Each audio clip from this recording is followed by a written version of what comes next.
Il y en a tellement qu'il est difficile pour moi de commencer, mais je pense qu'il doit y avoir une seule rubrique pour vous parler, serait la stabilisation. Que ce soit une stabilisation de la situation politique à travers des élections et l'organisation d'élections, que ce soit une stabilisation de la situation sécuritaire par le travail de nos collègues de la force ou de la police, que ce soit également une stabilisation de la situation humanitaire, tout le travail humanitaire que nous avons accompli. Je pense que le tout pourrait aller dans le sens de la stabilisation, du renforcement du rôle de l'État.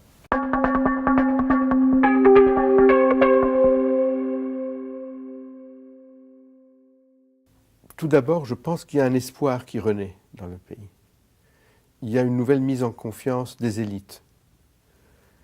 Il y a également, et on l'oublie souvent parce que nous pensons toujours au contingent, à l'immédiat, mais il y a une amélioration de la sécurité.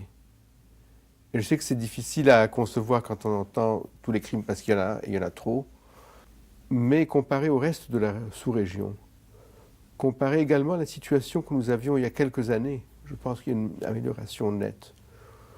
Il y a un renforcement de la police nationale d'Haïti, également, qui a été fait. Au point de vue économique, disons développement pur, nous avons vu le regain d'intérêt pour la gouvernance locale, qui pour moi est primordiale en Haïti, un retour à l'investissement vert environnemental. J'ai peine à le dire parce que, à cause de l'ouragan, mais il y avait une amélioration agricole nette avant cet ouragan.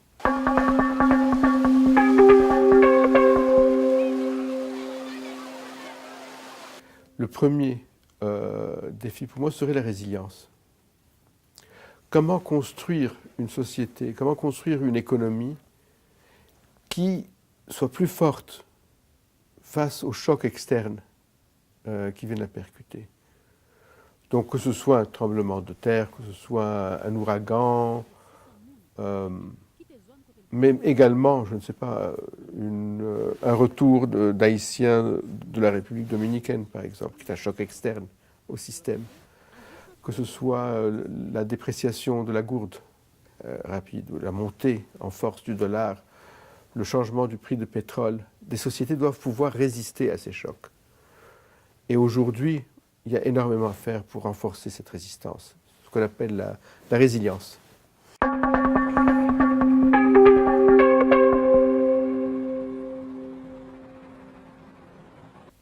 Haïti est le plus beau pays du monde.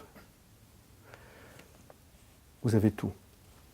Il y a la montagne, il y a des vallées, il y a les plages, il y a également un passé historique essentiel, pas seulement pour la région, mais je pense pour l'humanité. Et il faut vraiment tirer avantage de tous ces atouts, naturels d'abord que Haïti offre, pour développer un secteur touristique fort. Et un secteur touristique qui aille au-delà du bronzé bête des plages, parce qu'il y a des plages, mais d'un tourisme beaucoup plus intelligent, beaucoup plus culturel, de touristes qui restent et qui apprécient la société haïtienne. Un autre atout peut-être en Haïti, et ce que j'ai perçu, est le grand niveau d'éducation. Il y a bien sûr des problèmes scolaires, je ne le nie pas. Il y a également beaucoup de personnes qui peinent à trouver le temps d'apprendre à lire et à écrire, ou les ressources pour le faire. Mais il y a également une richesse intellectuelle dans ce pays qui lui permettrait d'essaimer à travers le monde, je pense. Et que, encore une fois, dont nous ne tirons pas assez avantage. Puis il y a quelque chose, il y a un sens de l'humour en Haïti. Et je pense pour les étrangers qui viennent ici, il est très difficile de percevoir ce sens de l'humour au début. Mais c'est une ironie douce et qui permet de surmonter beaucoup de choses et qui est important.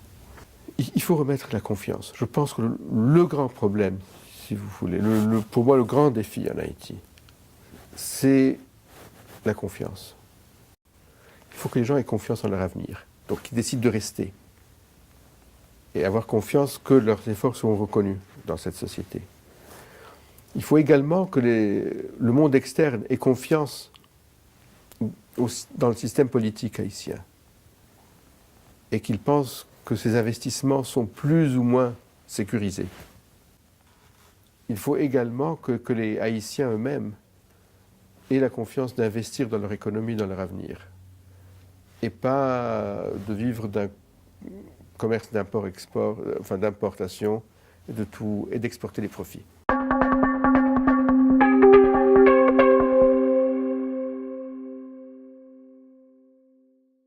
Tout dépendra de la demande des autorités haïtiennes. Les Nations Unies ont des priorités, définissent des stratégies, mais ces stratégies dépendent toujours. Et peut-être ça a été un des sens de mon action ici, c'était d'insister que ce soit une demande haïtienne, pour commencer. Mais si je devais aller vers quelques priorités, je parlerai tout d'abord de la relance du Sud, du relèvement du Sud, après l'ouragan. Je parlerai également d'un effort de gouvernance locale qui doit être fait.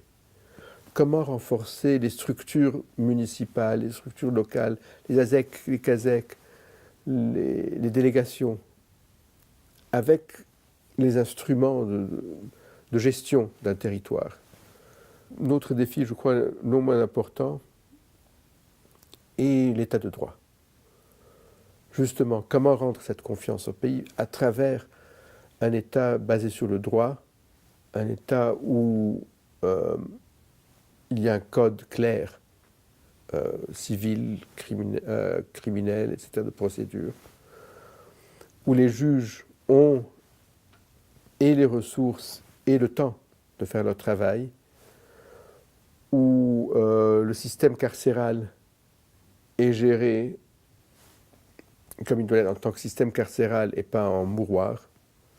Il y a énormément de choses à faire.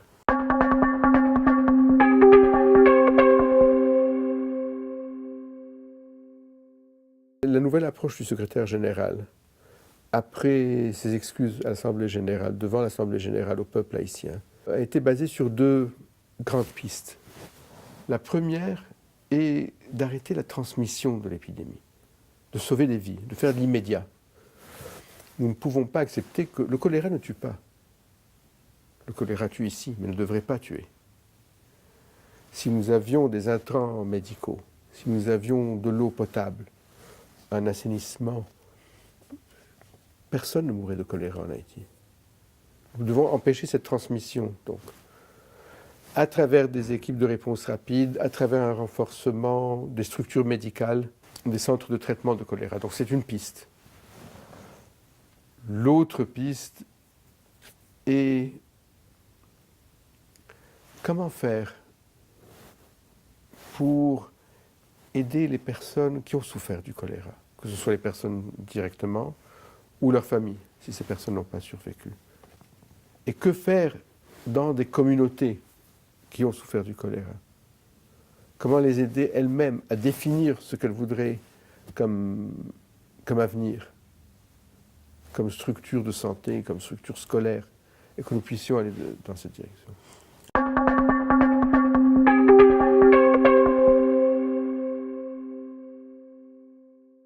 Je suis fermement convaincu que nous pouvons vaincre le choléra en Haïti. Mais le choléra perdure en Haïti. Et le choléra fait des morts qu'il ne devrait pas faire. Rien que cette année, nous avons à déplorer plus de 400 morts. Pourquoi? D'abord par manque de ressources.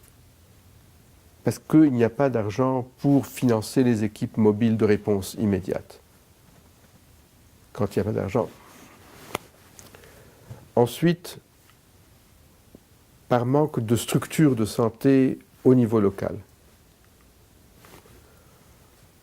Quand, par exemple, après l'ouragan Matthew, nous avons une recrudescence des cas de choléra dans le Grand Sud, parce que les structures de santé avaient été détruites par l'ouragan.